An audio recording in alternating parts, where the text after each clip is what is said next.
Dear readers, welcome to another book review. Today I am going to speak about a book named as American Civil Wars, Continental History 1850 to 1873. Author is Alan Taylor and publisher is W. W. Norton. In the 2024 US presidential elections, Donald Trump won and declared America First as his central goal.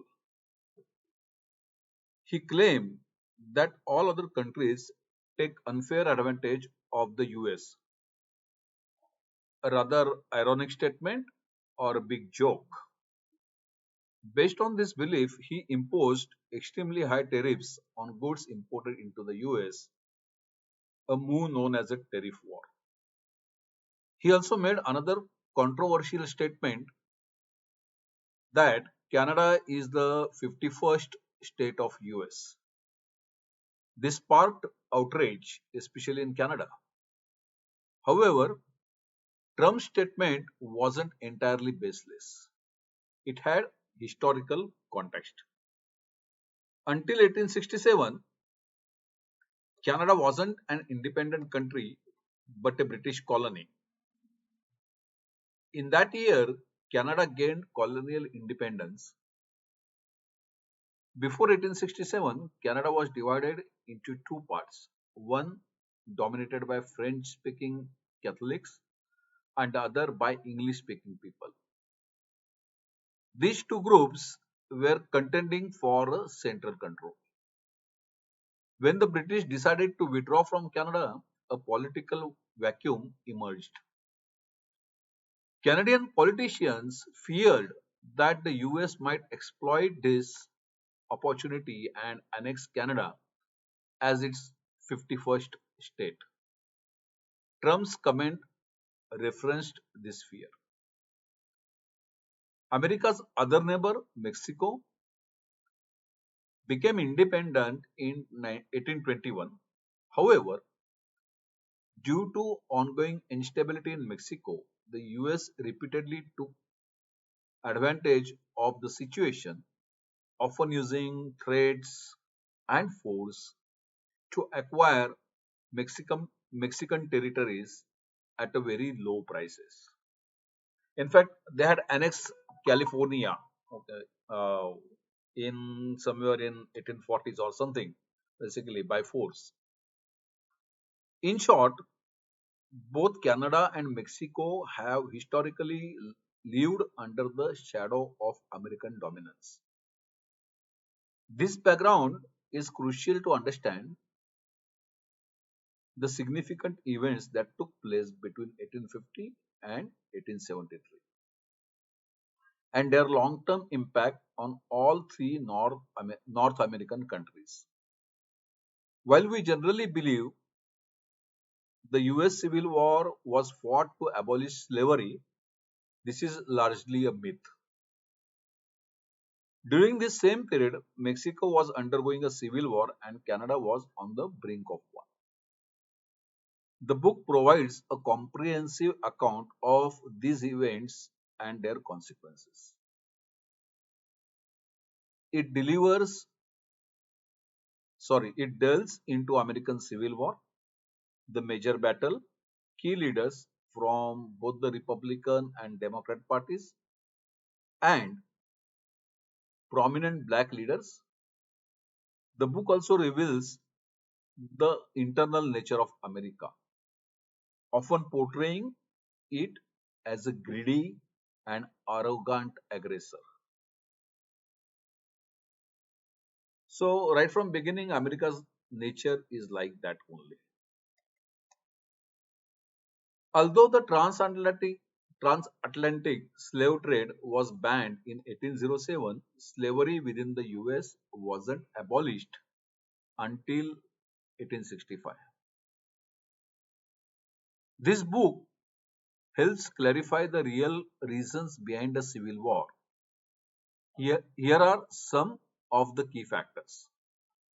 The southern states relied heavily on cotton production, which in turn required cheaper, cheap labor, primarily slaves. Southern landlords didn't see slavery as morally wrong. They considered slaves as part of their property. In contrast, the northern states had become prosperous due to industrialization and opposed slavery. And northern people are somewhat more liberal, really, and that's why uh, they were thinking that morally slavery is not correct, it's wrong. However, their opposition wasn't necessarily out of compassion about the blacks, but they too held racist views. Means they don't want to means they didn't believe on slavery, but at the same time, it's not that something that they are in great love with the blacks. As the northern states gained influence and anti-slavery sentiments grew in the U.S. Senate, the southern states decided to secede, leading the Civil War. So, southern states decided to separate out from the Union. Abraham Lincoln was president at the time. Initially, he was willing to allow slavery in the southern states to keep the Union intact. However, subsequent events led him to outlaw slavery and declare equal rights for all US citizens, black and white alike. Whether it really happened after 1865, we are going to see going forward. As northern forces captured southern territories, slaves were gradually freed. Eventually, freed slaves were recruited into the military, initially assigned to the support roles like cleaning, washing clothes, blah blah blah. But they were later formed into combat units due to shortage of the soldiers. Despite doubts about their effectiveness, the bravery shown by black regiments eventually earned respect. Means there are quotes from many American generals about the bravery of the blacks who initially were thinking that blacks are not capable of fighting. So this book contains all those things. Okay, it's very interesting to read about that. The book contains a separate chapter on the Western US, beginning with the statement by an Apache leader. This statement of the Apache leader is very interesting. When I read this statement, I felt that okay, this statement is resembled with the philosophy told in our Bhagavad Gita. So let me read out that statement. So the leader said, "You build big houses, big ships, big towns. Then, after you have got them all, you die and leave them behind. Now we call that slavery. You are slaves from time you begin to talk until you die. We are free as air. Our wants are few and easily supplied. The river, the wood, the plain yield all that we require. And we will not be slaves, nor will we send our children to your schools where they learn only to become like yourself." What Bhagavad Gita is saying? Bhagavad Gita is saying the same thing, that you are slave of your unnecessary wants, needs, right? Anyways, so white settlers in America despise not only black people but also native tribes. These settlers, who considered themselves quote unquote civilized, saw Native Americans as primitive, ignorant, superstitious, and violent. They believed that any cruelty against them was justified. In March 1863, Lincoln met tribal leaders and stated that although a civil war was ongoing, the US was not spilling as much blood as native tribes had among themselves. However, in truth, the Civil War resulted in far more deaths than tribal conflicts. The western region, including Kansas, California, and Oregon, was largely a desert, plateau, and mountains. The discovery of gold drew many white settlers who began plundering forests and hunting recklessly, harming indigenous people who depend on nature for survival. Native resistance, including theft of horses, led to the brutal retaliation by whites, nearly eradicating many tribes. Here, author had given one example that he said that in 1850, California had 150,000 Native Americans. By 1860, only 30,000 remained, a stark indicator of the so-called civilized behavior of white Americans. In the 1830s, some whites advocated relocating native tribes instead of exterminating them. Really, what a kindness. Five tribes were forcibly moved from south to the west. So, guys, just let me know that if at all somebody drive you away from your house and ask you to settle somewhere which is not comfortable, would you like it? But Americans did it under the name of kindness, white Americans, and that is with the natives, with Indians. During the Civil War, both Union and Confederate sides tried to use these tribes for their benefit. Ultimately, the tribes gained nothing and were driven out of the land they had been given. One chilling account describes how the head of a tortured and murdered Apache chief was cleaned and sold to the Smithsonian for display.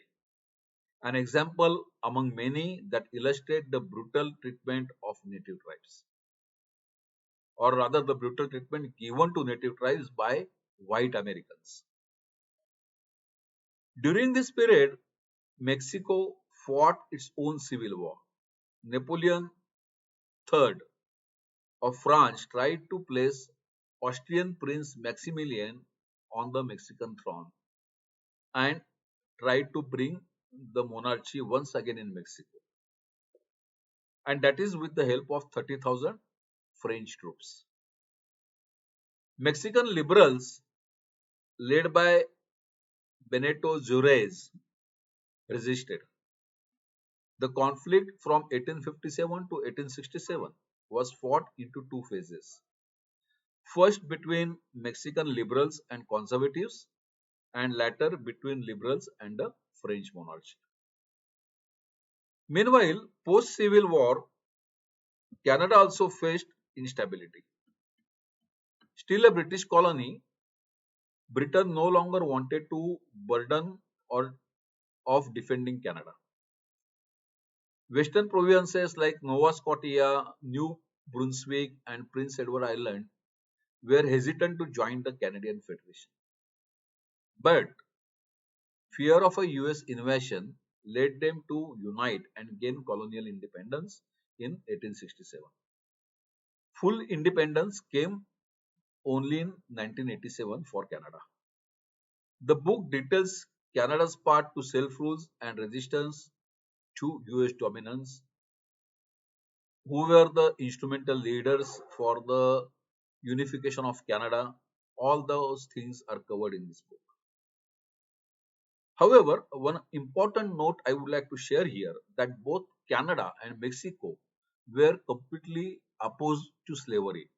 Rather, many southern slaves used to run and cross the borders of Canada and Mexico and used to take the shelter there. After the Civil War, did life improve for the freed slaves? The US had promised 40 acres of land to each freed black person in the South. Did they get to keep it? How did they use it? Did white Southerners allow them to live in peace? The book examines these questions and also explores the rise of the Ku Klux Klan. I'm sure that most of you must be knowing about this organization. This organization has been formed to crush the blacks. Although a law in 1870 banned the Klan, the US Supreme Court overturned the law in 1881, favoring perpetrators over victims. Do you find any similarity between the US Supreme Court and Indian Supreme? The Klan was revived in 1915 and still exists today. Books like Ek Hota Karwar by Veena Gavankar in Marathi, Hotel by Arthur Halle, and The Roots by Alex Halle document numerous examples of post-war racism, confirming that racism did not end with the Civil War. It is still there and it will remain there. In the book's conclusion, a spiritual leader named Cora Teppan writes, a government that has for nearly a century enslaved one race, that is Africans, that proscribed another, Chinese, proposes to exterminate another, Indians, where here I am referring the Indians in America, means the Red Indian tribes, and persistently refuses to recognize the rights of one half of its citizens, that is women, cannot justify being called perfect.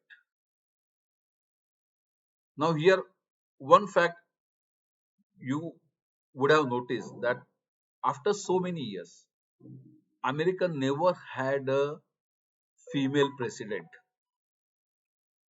What does this show? The epilogue discusses what happened to the leaders involved in the Civil War and the fate of southern citizens who didn't want to remain part of the Union. Though the book ends here, it's clear after the Civil War, the US emerged as the dominant power in North America. Canada and Mexico have since remained under its influence, granting American companies free access to their resources under the guise of autonomy. The Civil War set America on the path to become a superpower. It took its first step in World War I and achieved that status fully after World War II. While reading this book and reflecting on global events of the last 75 years, I personally felt that if America and Britain hadn't existed, half the world's conflict might not have been happened, and global peace might have been far greater than what it is today. Although conflicts around the world seem to originate elsewhere, the hidden puppeteer is often the US. Islamic terrorism today flourishes in regions once nourished by America. Despite having only 4.22% of the world's population, the US consumes about 40% of its resources. It supports anti democratic forces in other countries while calling itself a beacon of democracy. It waged war in Vietnam for years only to retreat in failure. In 2003, it falsely accused Iraq of possessing weapons of mass destruction and launched an attack, later shamelessly admitting no such weapons were found. Ideally, the US should have been held accountable as a criminal by international court. But who would bail the cat? Likewise, one can give so many examples of American atrocities and unwanted interventions across the world. Even today, after terrorist attacks like the one in Pahalgam, the US often reversed its stance on supporting India, revealing its true nature. While politics is said to excuse everything, the goal of politics should be noble and for the welfare of the majority. Chanakya said it so too, but how will how well does the US meet this standard? You be the judge. Yet one thing must be acknowledged about America. It continuously reevaluates its history without clinging to biases. American writers openly confront past injustice. Alan Taylor, too, has written this book without concealment, documenting America's exploitation of Mexico and Canada and the brutalities of the Civil War.